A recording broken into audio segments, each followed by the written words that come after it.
I'm genuinely fascinated in this conversation because I'm delighted we've got Paul Tierney from MMC Ireland in a conversation with Edward Jezza from Homes England.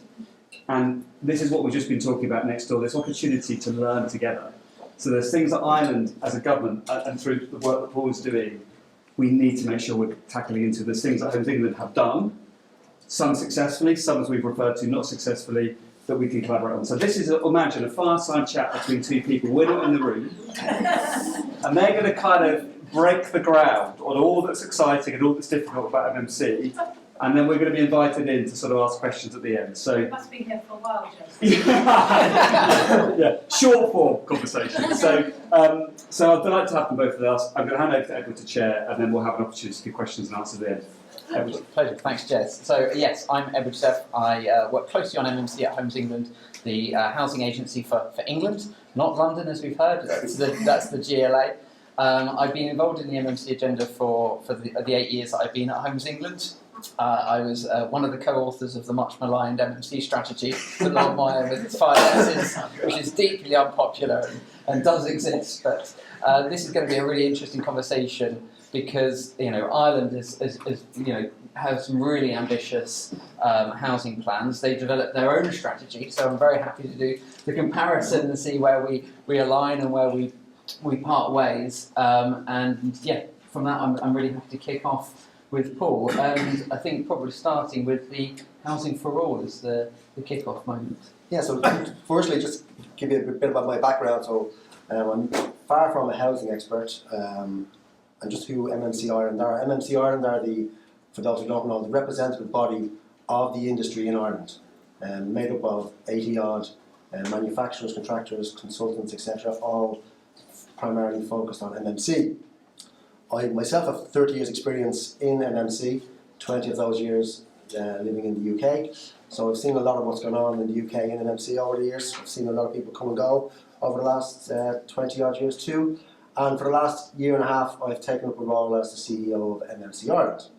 And having never worked in residential, bar doing a couple of schemes in my previous life, to now being thrown into focused primarily on residential and working with a government in Ireland that, even though I'm from Ireland, my experience would have been working with the UK government, it was a bit of a seismic shift for me.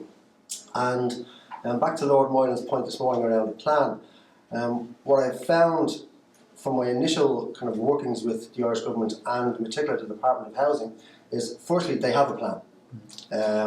And I have to say, just speaking at a high level from the people who I've dealt with, who are senior civil servants and people who work with them and for them, I've found them to be very innovative, very agile, very open, asking the right questions, and where they have a knowledge gap, fill those gaps by going to the right places to fill those gaps.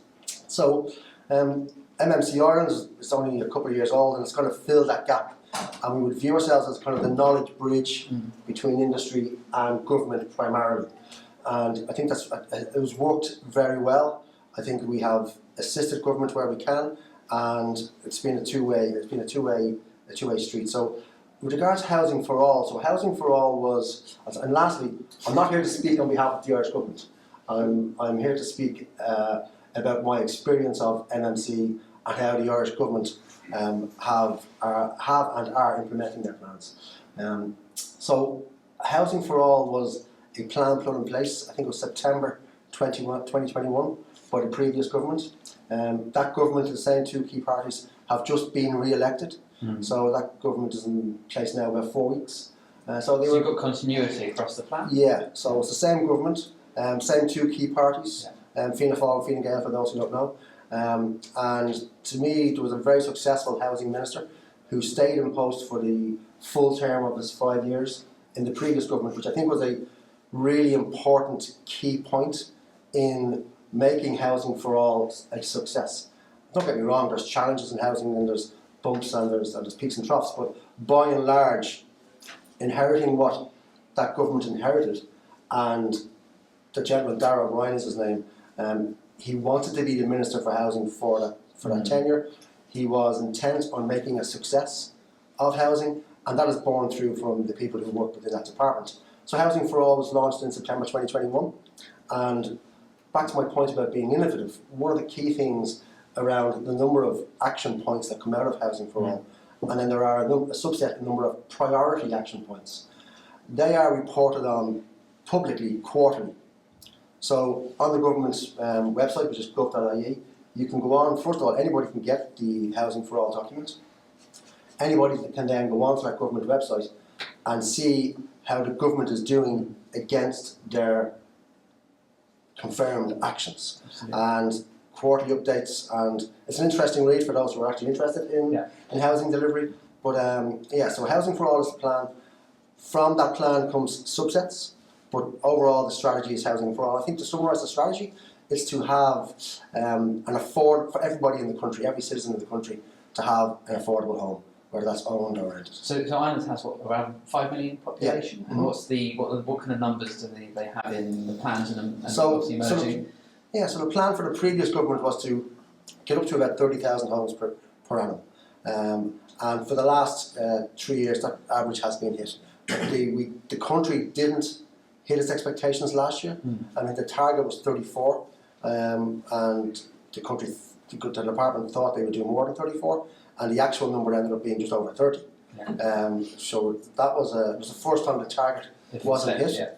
And there's a number of reasons for that, but my own opinion will be the target this year will make up for that lag in closures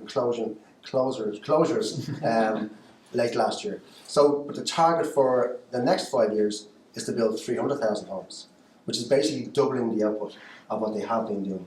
And I mean, that's where MMC will play a key part. And that's enormous in scale. So if we do the comparison against the UK, you were giving a kind of a rough estimate before. Yeah, so you and I have had this conversation before where I kind of threw this number at you. So, I mean, just for my own ready reckoner, having worked primarily in the UK, I always compare the UK with Ireland. And quite simplistically, from a population point of view, the UK is 10 times the size of Ireland. It's actually slightly more, but I just use 10 as a very ready reckoner. And we were discussing the housing targets with England and the housing targets with Ireland. I'm saying, well, Ireland is planning to do 300,000 homes over the next 5 years. And if I was to use my little simple ready reckoner of 10 times that, the UK should be 3 million. And I'm playing it back saying, well, if the UK is right with 1.5, should Ireland be 150?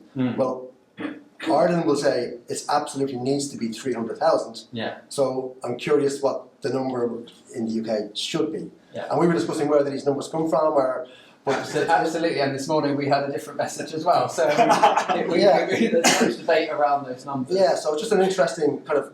It's a kind of to pick it from a book. Like, it's not a scientific number, but somewhere between 10 times and like somewhere between 5 and 12 times is the real number. And comparing 150 with 1.5 million, or sorry, 300 with 1.5 million, there's something gone awry there somewhere. Absolutely. So talk about how the MMC roadmap came into that wider housing strategy. So as part of Housing for All, the government identified that MMC had a massive part to play in housing delivery. So they have issued the government's roadmap for MMC delivery in Ireland. That was published, I think, about 2 years ago. 2023, As part of that roadmap, it outlined a number of key initiatives for creating a sustainable MMC industry in Ireland, focused primarily on housing and then obviously spreading across different sectors within the country. There are, again, this roadmap readily available on the government website. Updates again are readily available on a quarterly basis. I was really impressed. If you look at that document, it breaks down all the objectives and assigns timelines and a government department. So I've written them down: Department of Enterprise, Trade and Employment, so the employment side, and then also the Department of Housing, Local Government and Heritage have got roles and responsibilities across that spectrum. And including the Department of Environment and a government agency called SULIS, which is responsible for skills, and the Department of Further and Higher Education. So they all feed into this document. And then as a subset of that document, you have the creation of an MMC leadership and integration group. And what that group does is works, like taking the roadmap and works there, executives from government and industry, working together collaboratively to see what the current status of MMC is, what needs to be done to make it better, and what the future looks like. So putting in place plans, initiatives tasking departments and tasking people with delivering those actions, and then reporting on the outputs of them. And I sat on the last MMC leadership and integration group. We were invited on, and So that's government and industry coming government and together. industry coming together, Okay. working together, listening to what industry has to say, the good, the bad, Yeah. and just working together to make. Like, I keep playing this back to the Irish government. They're tired of me saying it, but in fairness, it's actually happening. Their goal is to create. Their stated goal is to create a sustainable MMC industry in Ireland, and I keep playing it back to them. And in fairness, looking at the actions and looking at the outputs, it's exactly what they are trying to do and are doing. Fantastic. So let's talk about some of the initiatives and objectives in that roadmap, because there's a whole range of targets and programs and projects, dashboards. What's in there? So I mean, there's so much. Yeah. I'll give you a snapshot of a couple of them. So one is the creation of a MMC demonstration park and national training facility. That's in an area called Mount Lucas, which is in the Midlands, smack bang in the middle of the country. I'm actually going there tomorrow morning. I was meant to be here, Jeb. I've been asked to go there tomorrow morning because the official opening of the MMC National Training Facility is taking place tomorrow. So I have to go and speak and say a few words of that. So, and what that demonstration park is basically they will be building a massive factory. There are a number of, and student accommodation block using MMC. They are building a number of different housing typologies down there, using timber frame, light gauge steel, closed panels, precast concrete, 3D volumetric, a number of different types of housing, all using MMC, creating a little small cul-de-sac for people to live in, and then they'll monitor the performance of those homes over the next number of years. So they've been tendered, they've been won, planning's been granted, and they're just going through the final technical detail before they go to the site, which will be this year. Then the factory will be built. The factory will be used for training, whether it's apprenticeships, whether it's graduates using BIM, whatever it is, to be a centre of excellence for training in MMC, all aspects of MMC. So that factory planning has been granted. That's going to construction this year.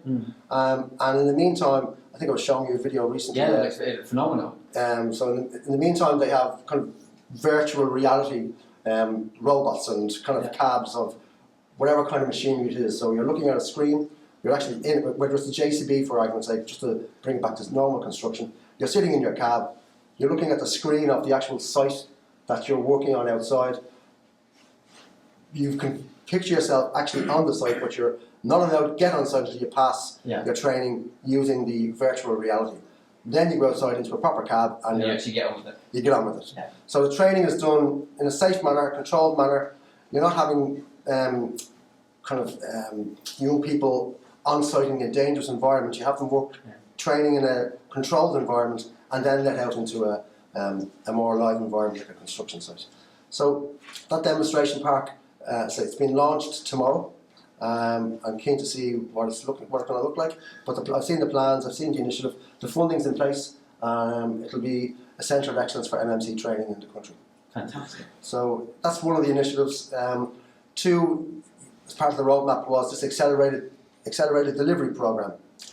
So I call it a pilot, but it's a kind of pretty big pilot. So it's 1,500 MMC homes, and to kickstart this, so the government there's two initiatives going on with standardising housing types, which I know was discussed earlier on this morning, but they have a number of current standard housing types, and I'll come on to what's happening next with that shortly.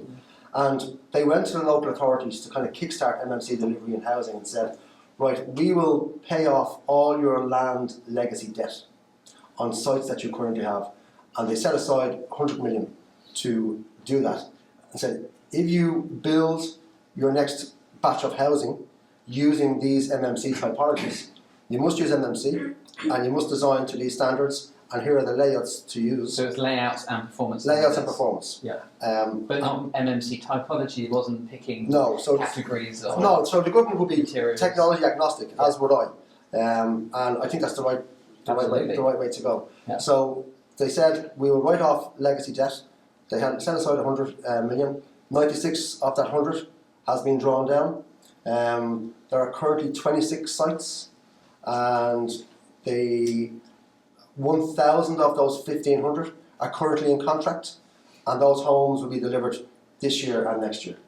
So it was just an initiative to kickstart MMC delivery, encouraging local authorities who wouldn't otherwise have gone down that route. Yeah. Gives them exposure to it, gives them experience in wondering what MMC typologies are, and then that gives you a springboard to roll out that delivery. It's a meaningful scale. So do you know yet what comes next, or what you feel comes next? Is it larger? So a reiteration of those types? They haven't stated, they haven't given numbers in the new programme for government yet. I just know that it is a core policy, and no prescription of it. We're going to do 10,000 MMC homes. That hasn't been prescribed. It'll be whatever the market. Are you doing any research onto the completed houses or anything to kind of understand some of those lessons learned? So back to you mentioned the data dashboard there. So the government commissions KPMG to create, and what KPMG have said is the first of its type in the world. It's an MMC data dashboard. So that work kicked off late last year. I'm part of the working group in putting that together. And what that will do is make publicly aware, publicly available stats across all elements of MMC delivery in Ireland. And that will be around MMC housing delivery, typologies. It'll be around PMV. It'll be around, I'm not sure whether they're going to do cost per square metre, I'm not quite sure how that's going to work, but every possible kind of metric you can think of for MMC, it's all been thrown onto the page at the start, and we're currently working through that with the Department of Housing, the Department of Enterprise, and KPMG to put that together into a meaningful data dashboard that people can take meaningful information from, and data is the key at the end of the day. And once you have the data, you can make decisions based on data. Amazing. So actually, let's pick up on that cost element, because it's something that Lord Moyen really honed in on this morning, saying, you've got to know the value of the price of your product, and you're pricing to the market, you're pricing as a margin. So what's your perspective on the value that you see in the cost that's charged? Well, cost, I heard Lord Moylan speak this morning, and he used the word cheaper a few times, which I would argue with. I didn't argue with him, but I think he had enough on his plate, which managed to kind of diffuse. But I would be. That's a terminology that gets my back up when people talk about cheaper. To me, its whole life costs is what should be viewed, and whether you take a 10-20 year view of what a home should cost, that's for me is the real value and the real cost. Well, so I'm not sure if I've said this to you before. So one of the largest home builders in Ireland is a company called Glenveagh.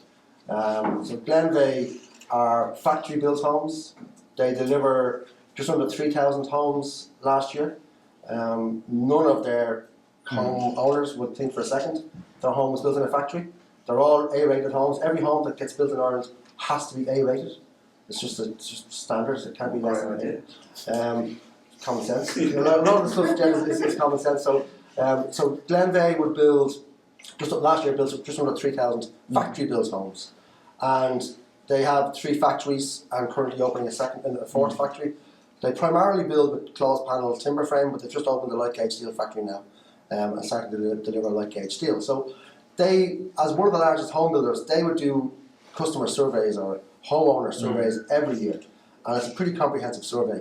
And up until 2 years ago, every year from its inception, the number one reason that why people would buy a home, and the number one factor that they consider when buying a home, is the cost. That was Can you afford it? Yeah. That was always number one. What's the number one reason? Cost.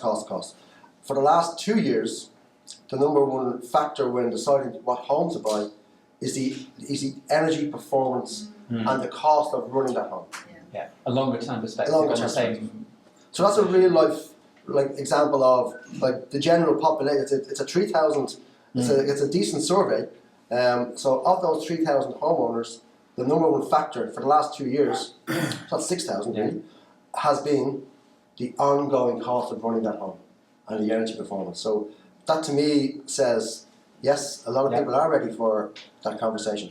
And I think if you're saving a couple of £1,000 a year on your energy bills, and you have a very comfortable, thermally efficient home to live in, yes, you will pay extra over and above as a capital cost. Yeah. So if all homes are A-rated at the moment, where do you go next? Or you just part that money? Well, they're on the way to the government are on the way to NZ. Net zero. Net zero. and then carbon neutral. So that is in the plan. I think 2025. There's some September 25. There's a key benchmark to hit, but I think from 26 on, I think they'll be like carbon neutral. Excellent. So let's. I could be wrong on that, but I know it's within the next couple of years. Excellent. One of the things that obviously a big theme for today is temporary accommodation. Those challenges come from many places. One of them is obviously being the refugee crisis and Ukrainians. I'm aware there was the Homes for Ukrainian program. I was interested in learning a little bit more about that. I was at Katie's from Makroloff's fish bowl earlier on today, which was In the bowl. I came for the curiosity to see how the bowl was. But so I ended up speaking briefly about that program. Yeah. And I mean, and I'll talk about it now briefly again. But I think the principle of that program can be taken and used across so many other aspects. I think jumping into homeless would be the first area it can be used, and then further on. So you had a need, like no more than the UK. There was a war in Ukraine, and there was a number of refugees heading to Ireland and UK and elsewhere across Europe. Ireland took in just under 100,000 refugees in a very, very short space of time. Obviously, it's a massive challenge, and like in the northern here, hotels, like everything was used to house these unfortunate people. And one of the initiatives the government did is, okay, we're going to take 2,000 people, and we're going to get them into homes ASAP, new homes ASAP. We have to use MMC, and how are we going to do it? So they called it an emergency, and my understanding is by calling it an emergency, you can cut through a lot of the red tape. And I don't know why the word emergency can't be used for homelessness, and cut through a lot of the red tape, but I'll come back to that in a second. So they declared it an emergency, and they went to the market, they appointed a managing contractor who would be basically developing the sites.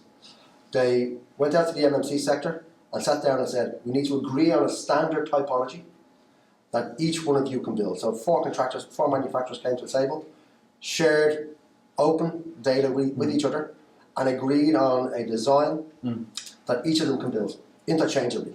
Yeah. So, I mean, one of these sites, which is in Cork, has 3 different manufacturers' homes on the site, but they're all identical. And some manufacturers had issues, other manufacturers stepped in. It was completely swap in and swap out. So as a framework, I think it's an ideal type of framework. The government looked at land, which is always an issue, and planning. They took sites.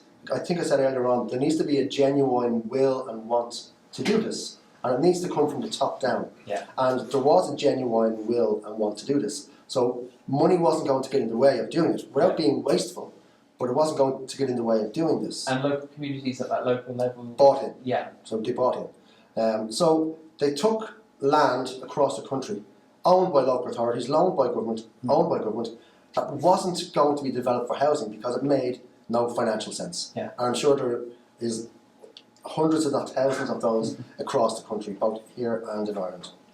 And the government said, we'll pay for remediating that.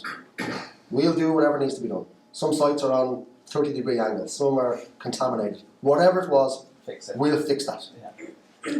Then we have standard, like these designs are fantastic, standard designs which any one of a number of manufacturers can manufacture. They have a pipeline ahead of them for the next 12, 15 months, so everyone bought into it, with the opportunity for more, which is coming in the next wave. And they said, okay, this absolutely makes sense. And they all came together, and this program was just rolled out, and it became a huge success. With regard to planning, planning wasn't required. Every element of the schemes, from placemaking, from compliance, the buildings themselves, all criteria were met. Right. It just didn't have to go through the process. And they were permanent buildings? Or Permanent buildings. Yeah, it wasn't meanwhile. Permanent buildings. Now they can be relocated because they're 3D volumetric. Yeah. So they are fully relocatable. They've got the flexibility. Flexibility. Yeah. Excellent. And how did the procurement work? Because I mean, clearly, when you set up these big programs with huge ambition, you know, the rubber hits the road. When you create a framework that delivers the outcomes and enables the supply chain and your members to actually deliver it. So there's a number of ways that how this could be done. This was one way, and I have feelings whether this is the right way or not. But this is exactly how this was done. So a managing contractor was appointed. Happened to be CISC, who are the largest in the country. So a trusted contractor who has delivered many government schemes over the years. So they were appointed by government. They then went to the market and met and tendered a collaborative tender with the market on designs designed by the OPW. Yeah. So these designs were designed by the OPW, which is the Office of Public Works, and they shortlisted 4 contractors, 4 manufacturers, sat down with them, fine-tuned both the design and the price, so that each of the contractors are within nothing of each other, basically. So it didn't matter who was building what. There was no this costs an extra 5,000. I'm not going to use. It wasn't an enormous difference. It was next to nothing, and because the pipeline was there, each other manufacturer had a vested interest to ensure that each one of them succeeded. Yeah. So they all worked very well together to make sure the program was a success. Yeah, excellent. So, and that you feel that this is going to be replicated going forward? To me, when you have such a successful program and an example of a real life example that worked, why can't you just pick it up and use it for somewhere else? Yeah. And whether that's homeless, call it an emergency. Yeah. There are more of these sites that are out there that aren't going to be developed on. You needed that political will, though. You need the political will. Desire to cut through the red tape. You do, and I'm not saying that the Irish government are doing that next, because there's no plan to do it for in Dublin, but I know Limerick, which is down in the south of Ireland, they're doing 1,000 of these now. So there's an initiative called Limerick 2030, pretty much identical designs to the ones that were used for Ukrainian families. They're going through their shortlist at the moment. They will pick their panel, and they will deliver 1,000 of these. And whether they call them meanwhile sites or semi-permanent, it'll be exactly the same program. And the tenants who will go into them, I don't know whether they're homeless people. I'm not sure who will be using them, but it's 1,000 more homes that will be built rapidly starting this year. Fantastic. Let's talk about the new government. You mentioned that briefly. You've been engaging with them, and you've been kind of encouraging them to look at the off-site space and to continue that journey. There's also an innovation fund coming forward. So can you give us a steer about what you've been asking for and what you're hoping to see? Yeah. So I mean, as part of MMC Ireland, I've no vested interest in the industry other than to help. To help government, to help the MMC Ireland members. Other than that, I have no vested interest. I'm just keen to help. I'm keen to share my knowledge, keen to share my views, and also to share the knowledge and views of the members with government, and vice versa. So back to my point about being a knowledge bridge, that's what I see myself as. Whether my knowledge is good or not, I don't know, but I see myself as that. And when it comes to the new government, again, it's only 4 weeks old. We, as MMC Ireland, advocated for a number of initiatives to be in the draft programme for government, no more than we advocated back in the pre-budget submission late last October. So they have announced a number of things, one being an MMC Innovation Fund, which I'm keen to see what that looks like. I believe it's over 200 million. What it's going to be, the detail of that, it hasn't been stated, but I'm keen to have those conversations around giving them what the members would see and what the industry would see as useful, meaningful ways of using that money, particularly as it's around innovation. I don't know whether it's supporting new factories. I have no idea. But it's been announced. It's in the draft programme for government, and I look forward to dealing with them in helping them spend that money in the right place. Absolutely. So that's one area. Another line that was in there which I found very interesting. I mean, I've been an advocate of having never worked in residential. I just come in with a pretty, why can't you do this? It's just, I know why not? Yeah, you can come up with a lot of reasons, but I just keep asking, why can't you do this? And planning is obviously a massive issue. And one of the things I've been saying for the last 12 months is, if you can come up with a number of standard typologies, and standard could be 10 standard typologies, and you need buy-in from all stakeholders here. You need buy-in from government, which I believe there is, the local authorities, the planning authorities more importantly, and other agencies, but they're the three key stakeholders. The work in progress is taking place at the moment on the new standard typologies. Hawkins and Brown are leading on that. I'll come back to that in a second. So if you could agree to these standard typologies with an external palette of finishes that the planners can say, we want X, Y, and Z, and you have these sites around the country, and once you hit the standard criteria, whether that's X number of homes per acre I don't know what they are, Yeah. and Whatever they need to be. whatever they need to be. Yeah. And you're hitting all the environmental targets, etc., etc., etc. Let the architects focus on placemaking. Let the architects focus on making that area a nice place to live. All the technical work on the homes has been done. Yeah. And that to me should be a single fast-track planning process. And unless there's something fundamentally wrong with the scheme, there can be no objections. And I mean, that might be a controversial view, but that's my view. And the reason it's my view is if you want to take this seriously and deliver the amount of homes that have to be built, whether it's here or in Ireland, and I'm speaking about Ireland, like that to me is a massive positive impact to chipping away at that number. And whether the number is 300,000 in Ireland or 1.5 million in the UK, that's a massive step forward. And some people might say, well, we have the right to object. Well, I mean, people have the right to object, but you need to create these zones and show the people who are living in these communities, these zones here are subject to these rules. Yeah. And over the next number of years, 5, 10 years, the likelihood is there will be housing estates built, and because they're standard typologies, people might get hung up on what's it going to look like. It'll look like any other home in the country. I mean, like Glenveigh, as I say, go back to Glenveigh and Cairn, the two of the biggest, they have standard typologies. Yeah. They have 6 or 7 standard house types. And a housing scheme in Dublin looks exactly the same as a housing scheme in Kilkenny, just nobody knows. Yeah. And so it's language, and people are afraid of hearing certain terms. And there's nothing wrong with standardisation, nothing at all. And I'm not sure who said it earlier on. Most houses are standard anyway. Absolutely. I mean, it's 2 bedrooms or 3 bedrooms and a kitchen and a dining room. I mean, so it does feel like we're building some consensus around that, whereas when I was joining this agenda 7-8 years ago, the word standardisation was pure fear and talked in hushed tones. You know, we heard from Tom Copley a moment ago, standardisation and pipeline building is going to be key. So I think it's interesting that debate has evolved, but there's still a nervousness from industry, from the market, from consumers perhaps. Yeah, well, I mean, there is, when people hear the word standardisation, because they just think they're going to look at a box. Just going to look at a box, and it's just educating the marketplace into it's not that. And I know people talk about cars being standard and an Audi being the same as a Volkswagen, just different chassis or different external finishes. That is a fact. So it's just educating the population around what these terms actually mean and look like. Excellent. We can keep going, but I would like to throw it out to the audience if anybody's got any immediate questions. Otherwise, I will. Gaynor. Please. Oh, for you, Ed. Oh, for me? Oh, Thank you, Gaynor. I am the chair. I can actually take a breath. I know, but you know how hard we've worked Indeed. together over the last 7 years. And we talked a lot about roadmaps and playbooks and things. But is that, like Paul said, not something that you, as Homes England, could just adopt rather than have it redone?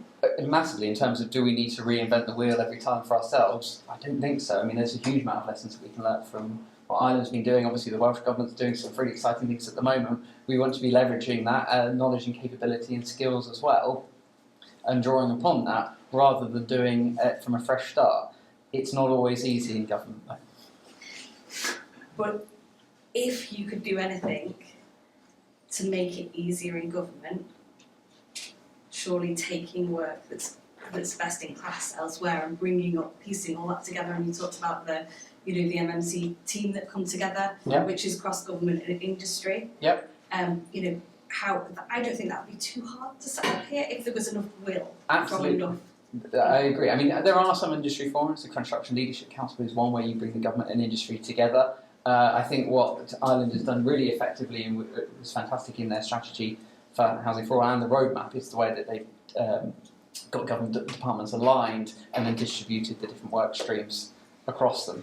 That is something that is, hard to achieve sometimes, to get different government entities to come together when they've got their own challenges as individual departments. But where they're shared, I think there's an opportunity. And you're leveraging their capability. Yeah, I think you've seen that, Ed. I mean, you've seen the roadmap yourself firsthand. Yeah. And I know there's ongoing dialogue between yourselves and the Irish Department of Housing. So there is open dialogue between, and the Department of Housing quite openly said, we've learned so much from Ed and Homes England and what they've done, and hopefully I think it's a two-way street. Absolutely. I do think the advantage that the Irish government has, and it's a significant advantage, is that it's a lot smaller. Yeah. And it's much easier to be agile.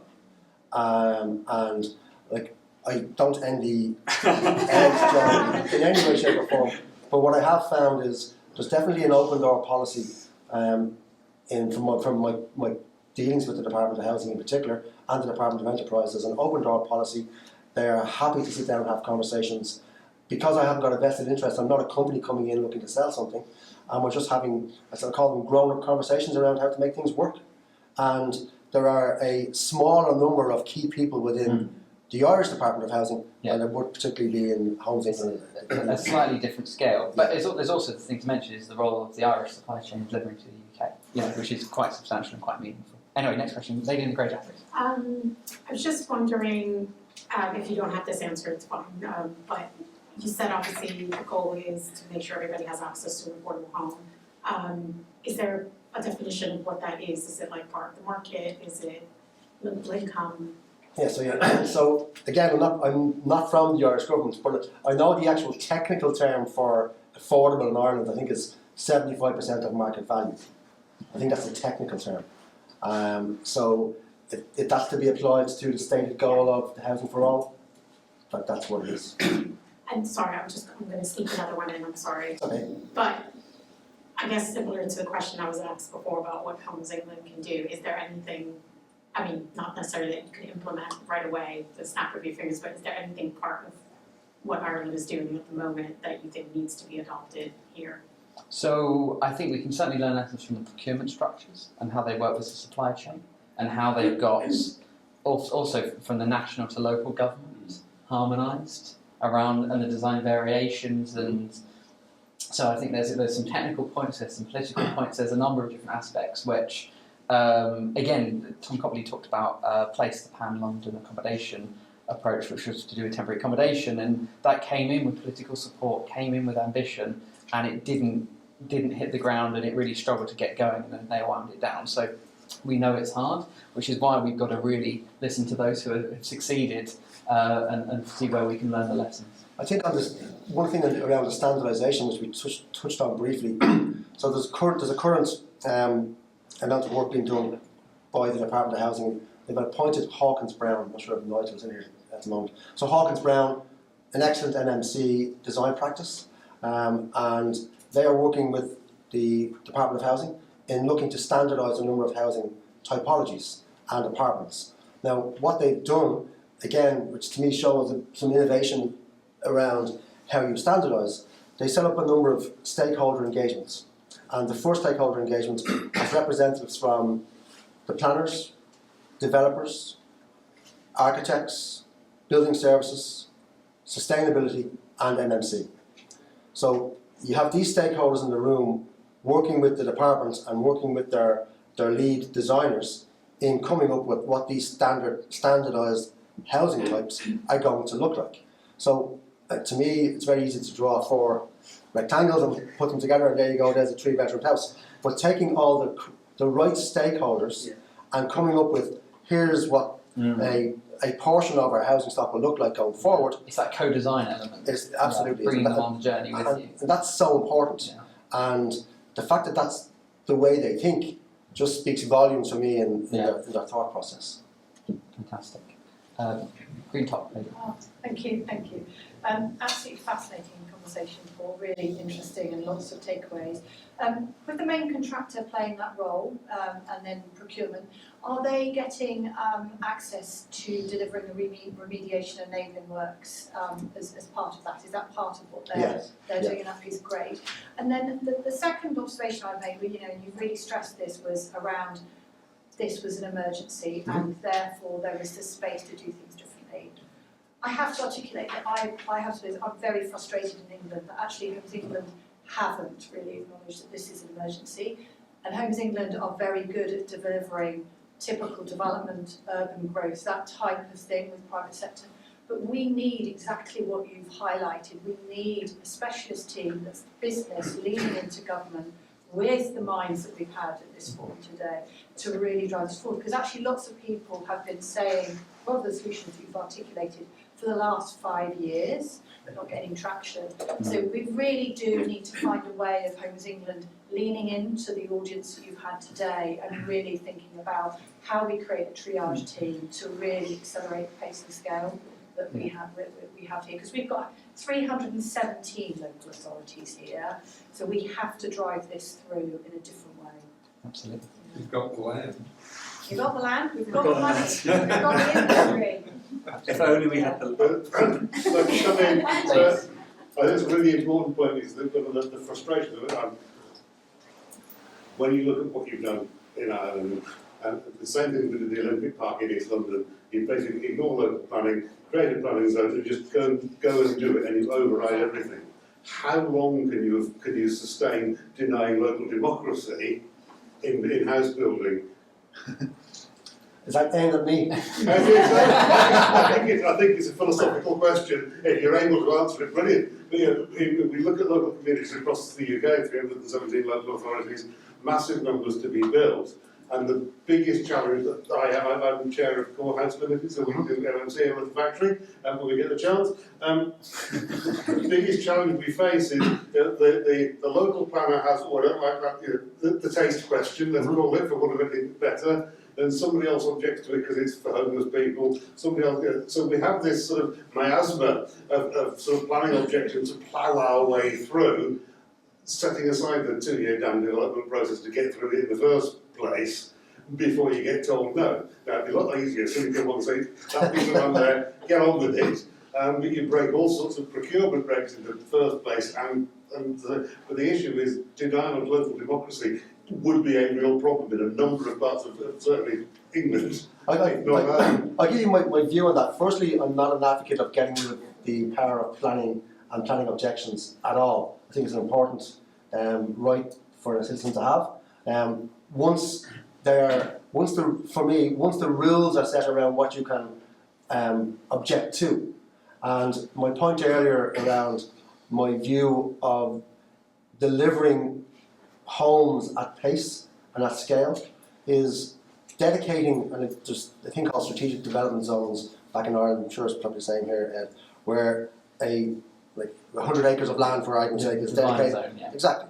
And you just get on and build once the outline plans are done. So, Yeah. but for the delivery of rapid build MMC homes to deal with the crisis, or to deal with the emergency, whatever you want to call it, or a challenge, the housing challenge, like in certain circumstances, and I'm saying start off with a relatively small number of circumstances and see how it works. Yeah. So back to you have your standard typologies, you meet all the key criteria, environmental, placemaking, etc., etc., etc.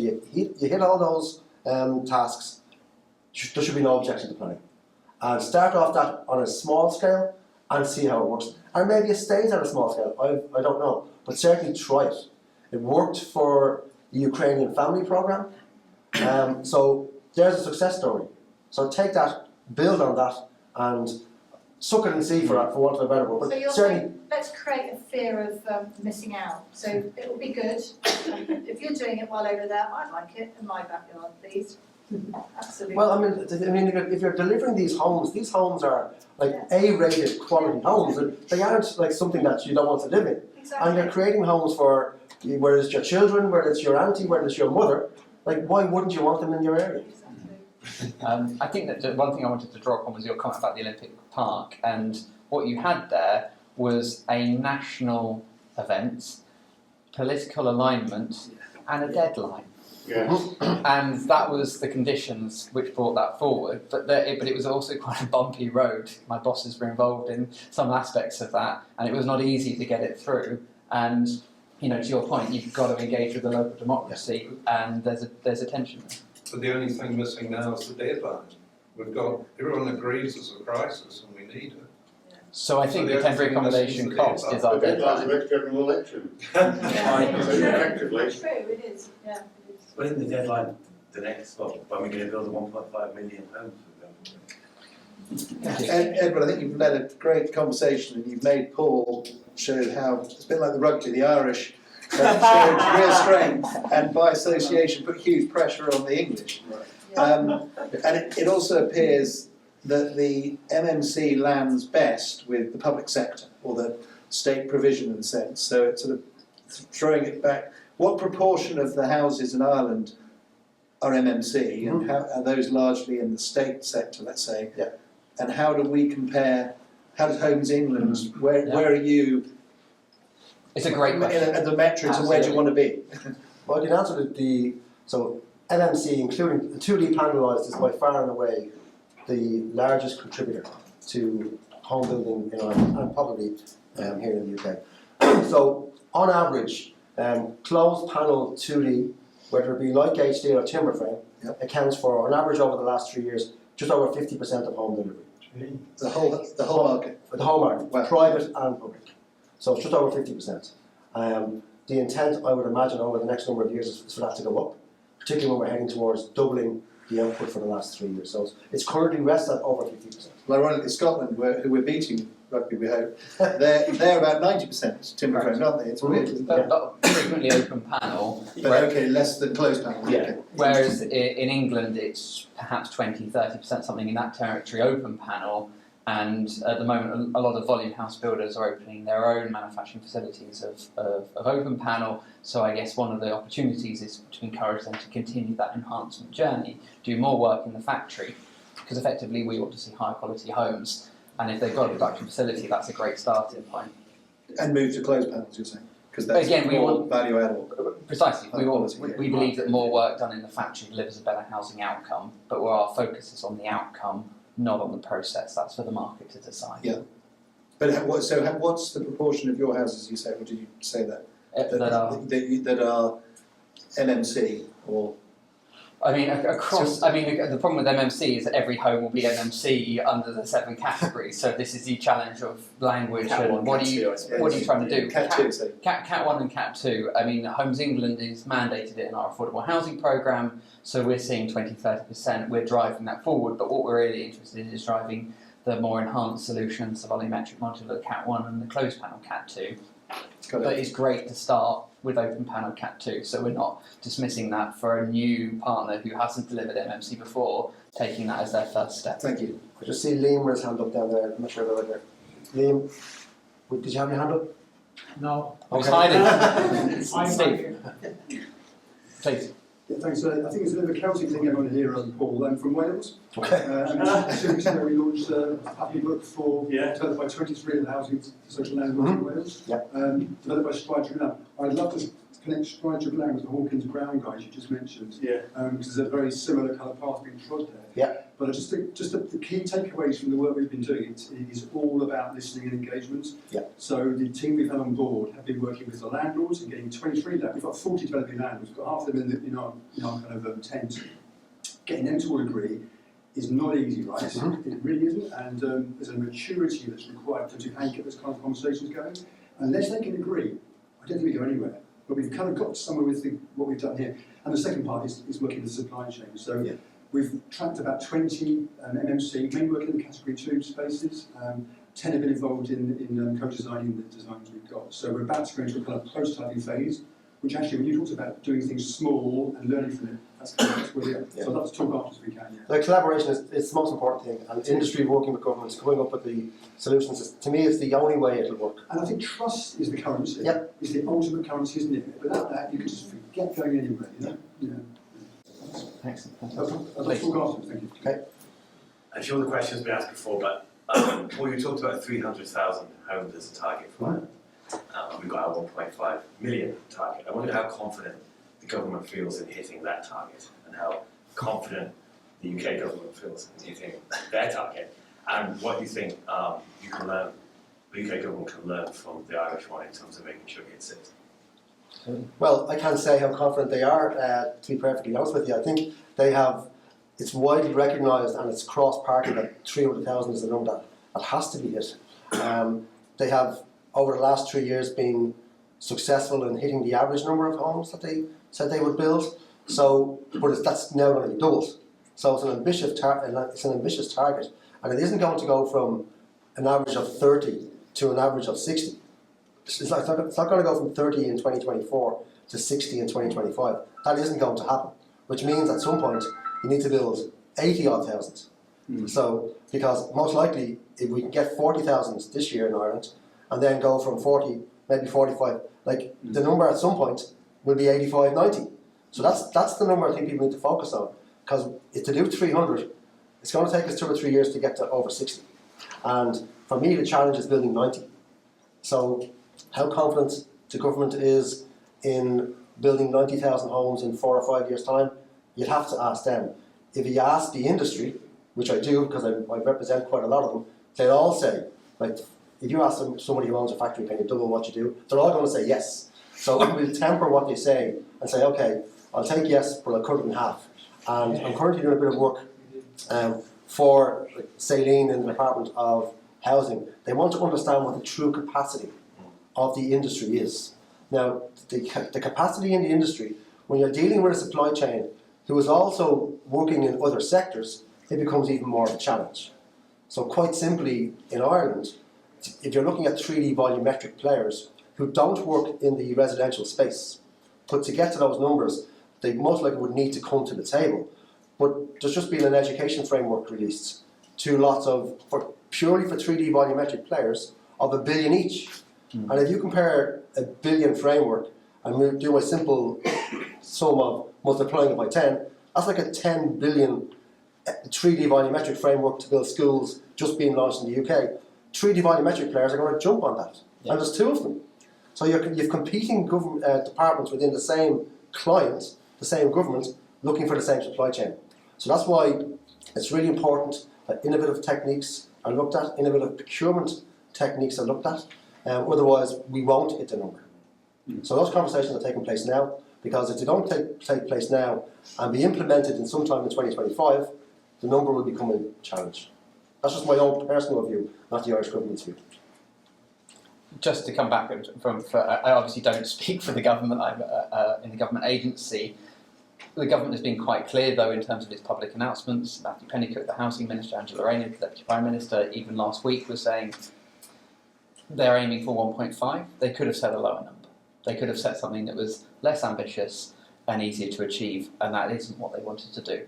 So I think that's great to have that level of ambition coming from the government. We all understand, I think, the mountain that we have to climb, particularly from the starting point where we're at the moment in a housing downturn, to turn that round.